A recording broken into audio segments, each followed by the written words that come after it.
এই প্ৰগ্ৰামটো আমাৰ যোৱা 4 মাৰ্চ তাৰিখে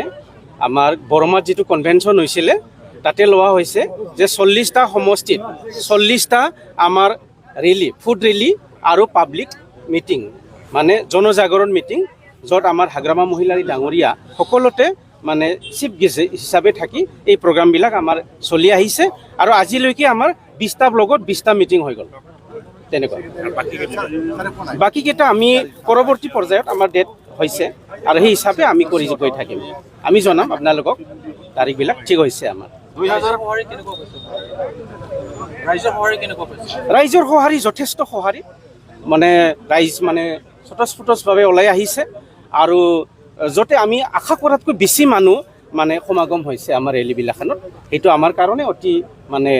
ভাল কথা আৰু সেইটো 2025 বিপিএফে আৰু বিটিআৰ চৰকাৰ আহিব 2024 দুয়োখন লোকসভা নিৰ্বাচনত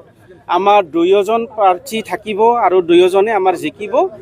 আৰু 2025ত আমি লেণ্ডশ্লাইড ভিক্টৰী বিপিএফে আকৌ হাগ্ৰামা মহিলাৰী বিটিচিৰ চিফ হিচাপে দায়িত্ব লৈ কাম কৰিব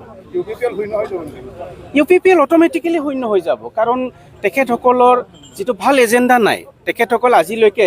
যিটো জনসাধাৰণৰ যিটো হোপছ এণ্ড এছপাইৰেশ্যন যিবিলাক কথা প্ৰতিশ্ৰুতি তেখেতসকলে দিছিলে সেইবিলাক তেখেতসকল পূৰণ কৰিব পৰা নাই আৰু পূৰণ কৰাটো সম্ভৱ নহয় 1 ভোট 1 জব সম্ভৱ নেকি এইটো